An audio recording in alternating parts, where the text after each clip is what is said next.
and gentlemen, brothers and sisters, comrades and friends, I'm Sam from Longsight, just across the river, and the number... I still have a lot of people on the number 50 bus back home after this meeting. As you said, I was lucky enough to work on Jeremy's campaign last year. I won't keep you long, they're far better speakers than me on the panel. I'd like to just make a couple of points to our friends in the press who may be here. First, there will be no swearing in this speech. First, because this is a comradely campaign, but much more importantly, because my mum is somewhere in the audience and she'd kill me. The second point would be that there still seems to be a question among some columnists about, the sort of lefty, cycling vegetarian from Islington. Does he have what it takes to speak to the north of England? Well, here we are, in the heart of the industrial north of England. Comrades, what do you think of Jeremy Corbyn?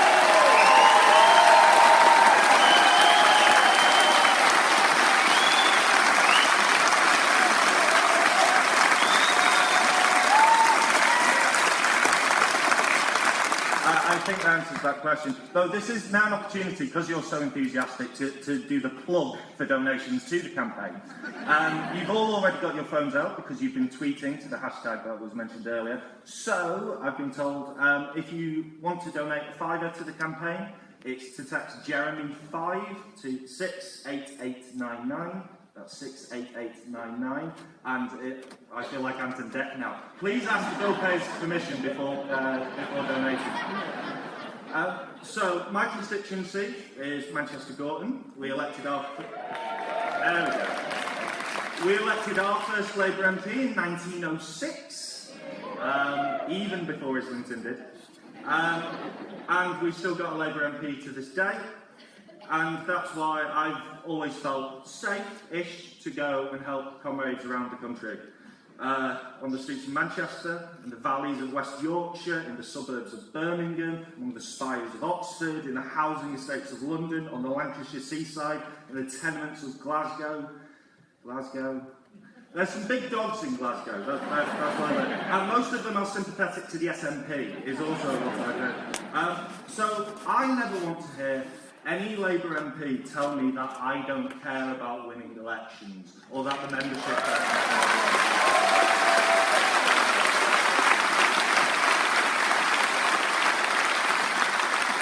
The membership are the lifeblood of this party. Some of us have actually bled for it, most of us have cried for it, but as the saying goes, it's our party, and we'll cry if we want to.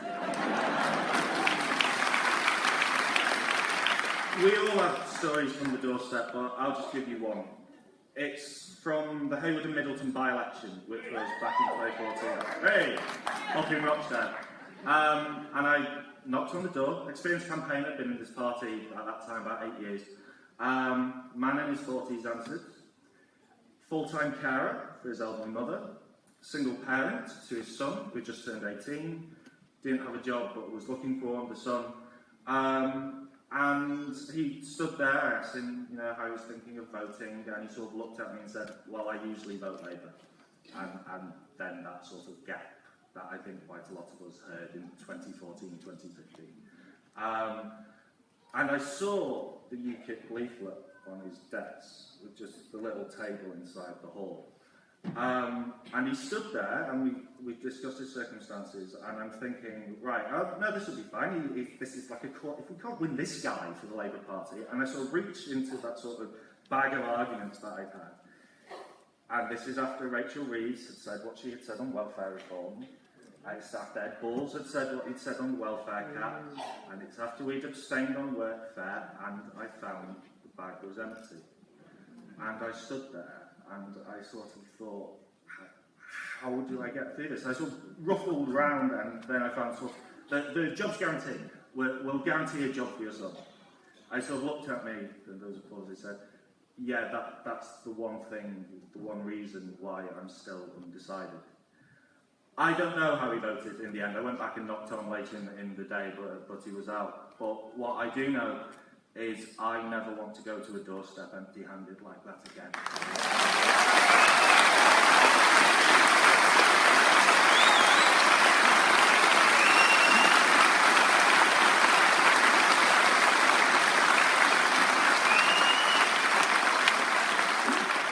end in this place in Salford, and at this time in the wake of the Brexit result and sort of a rising tide of racism and anti-Semitism and all these things that have been discussed, I think I would have to end with a point from a German Jewish immigrant to this great metropolis. You may have heard of him. His name's Karl Marx.